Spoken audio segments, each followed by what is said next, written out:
नमस्कार मंडळी, भटकंतीच्या आजच्या भागात तुमचं सर्वांचं स्वागत आहे। आपण ज्या स्थळाला आज भेट देणार आहे त्या स्थळाला एक पौराणिक महत्त्व आहे। ते स्थळ म्हणजे आजा पर्वत। तर आजा पर्वताची संपूर्ण माहिती तुम्हाला या व्हिडिओमध्ये बघायला भेटेल, तर व्हिडिओ नक्की शेवटपर्यंत बघा। नमस्कार मित्रांनो, भटकंतीच्या आजच्या या प्रवासात आज आपण निघालोय त्रेतायुगातील अत्यंत महत्त्व असणाऱ्या अशा एका ठिकाणाला भेट देण्यासाठी। तर वेळ न दवडता सुरू करूया सह्याद्रीच्या कुशीत वसलेल्या ऐतिहासिक अशा आजोबा पर्वताची भटकंती। जे आता तुम्ही मागे बघत आहे तो आजा पर्वत आहे आणि ही आजा पर्वताची बॅक साईड आहे। तर याचं एक अनोखं असं वैशिष्ट्य आहे की या बॅक साईडला दिवसभर सूर्याची किरण पोहोचत नाही, हे त्याचं एक वैशिष्ट्य आहे।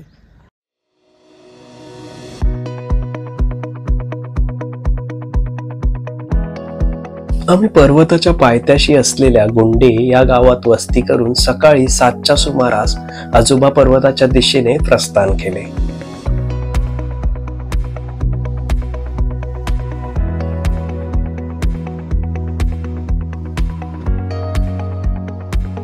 आजोबागडासाठी पोहोचण्यासाठी आपल्याला कल्याणवरून शहापूर असा प्रवास करावा लागतो। त्यापुढे शहापूरवरून डोळकाम यासाठी आपल्याला बस किंवा जीपच्या साहाय्याने आपण पोहोचू शकतो। शहापूर ते डोळकाम हे अंतर जवळजवळ 30 किलोमीटर आहे। पुढे डोळकाम ते डेहणे हे अंतर 12 किलोमीटर असून इथे आपल्याला जीपच्या साहाय्याने जावे लागते। जगी जीवनाचे सार घ्यावे जाणून सत्वर, जगी जीवनाचे सार घ्यावे जाणून सत्वर, जैसे ज्यांचे कर्म तैसे फळ देतो रे ईश्वर, जैसे ज्यांचे कर्म तैसे फळ देतो रे ईश्वर।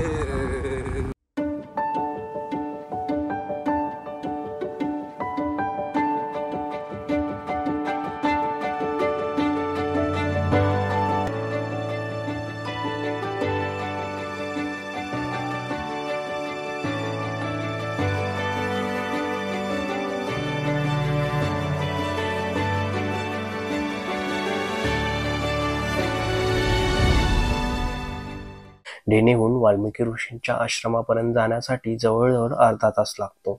तिथून सीतामाईच्या पाळण्यासाठी आपल्याला 1 ते 1.5 तासाची ट्रेक करावी लागते।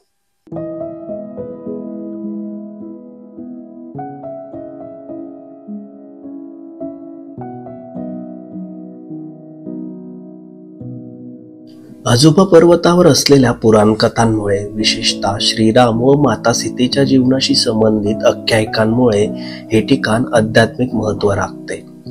महाशिवरात्रीच्या दिवशी येथे मोठी यात्रा भरते व या ठिकाणी जाणे म्हणजे भक्तांसाठी एक प्रकारे आत्मशुद्धी व आध्यात्मिक उन्नतीचा मार्ग मानला जातो। महाशिवरात्रीला आजोबा पर्वत यात्रा हा निसर्ग, श्रद्धा आणि परंपरेचा संगम अनुभवण्यासाठी एक विलक्षण प्रसंग असतो।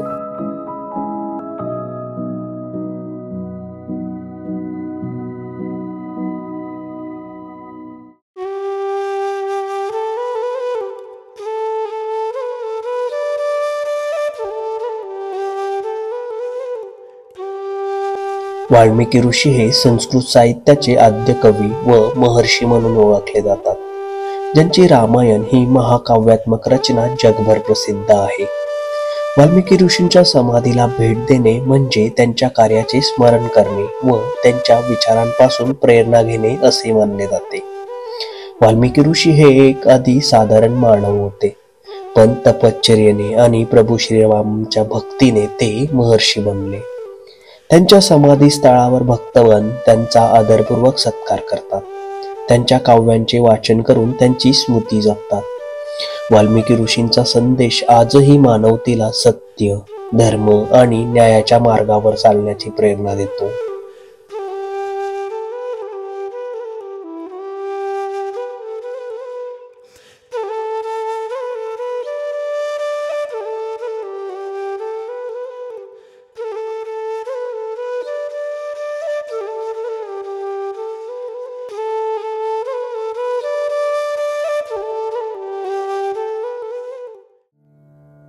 या ठिकाणी वाल्मिकी ऋषींचे मंदिर, कालभैरव शंकर मंदिर आणि काही विरगळी व समाधीशिळा आहेत.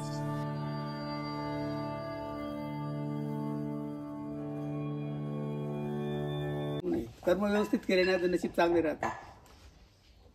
अंधश्रद्धा उचललं की पोरं होतात. गोटा उचलायचे उगाच आपलं ते आयडिया आहे ती उचलायची. उचला ना, कोणाला उचलायचं त्यांनी निरीक्षण करा तुम्ही. तुमच्या बुद्धीचा हे काम खेळ येतो, बाकी बरोबर आहे. बरोबर. त्याला काही ताकद नाही लागत. मी उचलला होता, आलो होतो बरंच. 15-20 उचलला तर घ्या, लागते असं नाही. असं कान पकडायचं दोन्ही. कान कशाला पकडायचे का? ते समतोल राव आणि ते एक नम्रता आहे कान पकडणं म्हणजे. अरे कान पकड, हे काय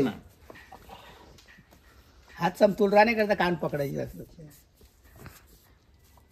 दोन्ही हात दोन्ही कानांना पकडून आपल्या कोपऱ्याच्या साह्याने जर ही शिळा पकडून काही मनोकामना व्यक्त केल्यास आणि ती वर उचलल्यास आपली इच्छा पूर्ण होते, अशा कथा येथे प्रचलित आहेत.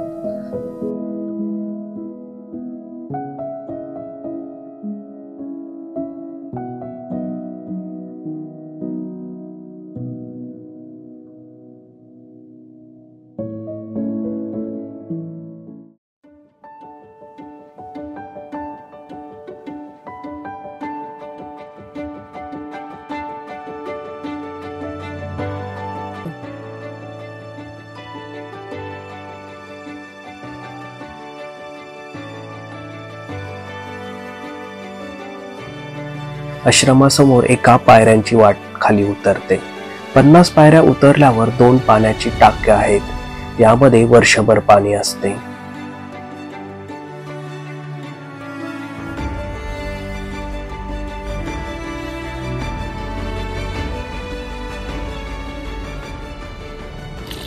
तर मित्रांनो, आज आपण आलेलो आहे आजोबा पर्वतावर.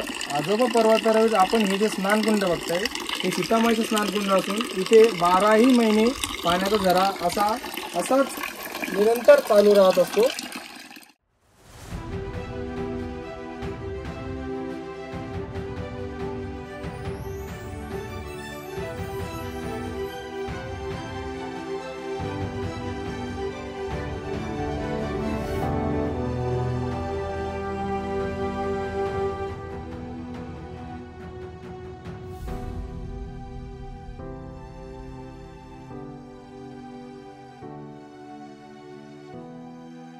समाधी आणि इतर मंदिर पाहून आपण आता ट्रेकची खरी सुरुवात करत आहोत. सुरुवातीला रस्ता घनदाट जंगलातून जातो. पक्ष्यांचा किलबिलाट, झाडांची सळसळ आणि निसर्गाचं सुंदर गार वाऱ्यात स्वागत होतं. मध्येच तुम्हाला छोटे झरे आणि डोंगर उतार दिसतील. ते तुम्हाला या परिसराच्या सौंदर्याचं दर्शन घडवतात. रस्ता आता जंगलात भरकटलेला आहे. इथून 2 रस्ते आहे. तर कधी येताना सोबत गाईड घेऊन या. याचं तुम्ही जंगलामध्ये, घनदाट जंगलात तुम्ही भरकटत राहा.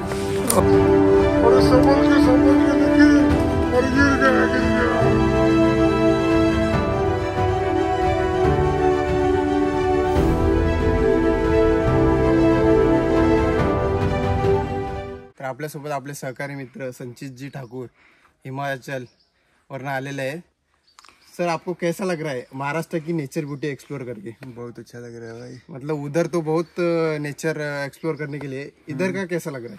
इधर अच्छा है, मस्त मौसम है अभी, बहुत बढ़िया लग रहा है, मज़ा आ रहा है महाराष्ट्र टूरिज्म में.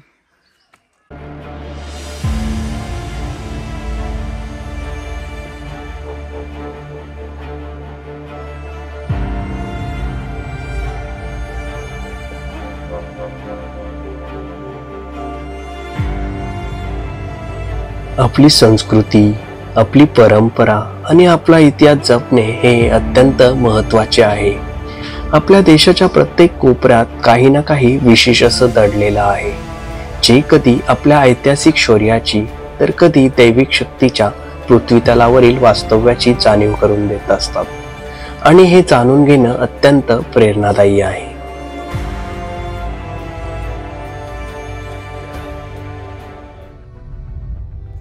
औरंगजेब तो महाराष्ट्र कधीही काबूच करू शकला नाही. त्याचं एकमेव कारण म्हणजे छत्रपती शिवाजी महाराज आणि ही महाराष्ट्राला लाभलेला आपला हा सह्याद्री.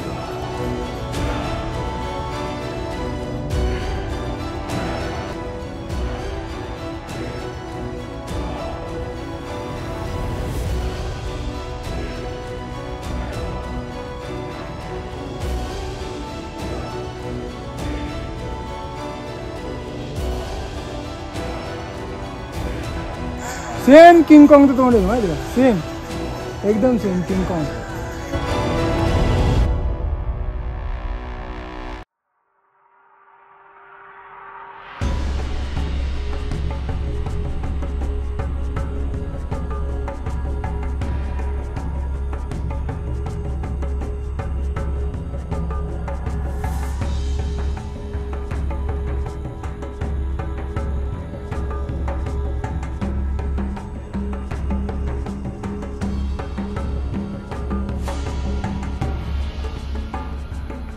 इथे डाव्या बाजूला एक वर गुहा आहे. तिथे जाण्यासाठी 15 फुटाचा छोटा रॉक पॅच आहे.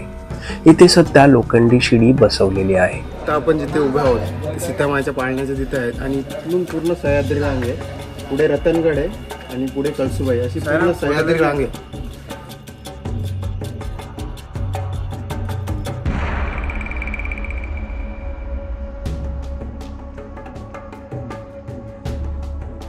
शिडीवरून गुहेत चढून गेल्यावर लवकुशाच्या पादुका खडकात कोरलेल्या आहेत. तिथेच लवकुशांचा पाळणा लावलेला आहे. आता आपण ज्या स्थळावर पोहोचलेलो आहे ते म्हणजे लवकुशाचे पाळणा. आणि इथे अशी आख्यायिका आहे की तिथे लवकुशांचं संगोपन झालेलं आहे. आणि लवकुश वाल्मिकी ऋषींना आजोबा वळायचे म्हणून या पर्वताचं नाव आजोबा पर्वत किंवा आजा पर्वत असं म्हणतात. आणि याची माहिती विकिपीडियामध्ये सुद्धा आहे. त्याची लिंक तुम्हाला डिस्क्रिप्शनमध्ये देण्यात येईल.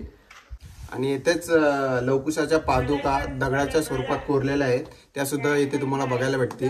तर शहापूर तालुक्यातील हे आजोबा पर्वताला सर्वांनी भेट द्या. गुहेच्या डावीकडे एक पाण्याचे कोरडे टाके आहे. मित्रांनो, इथे येताना जपून यावे व्यवस्थित, कारण की तोल गेला तर पडू शकतो आपण इकडे.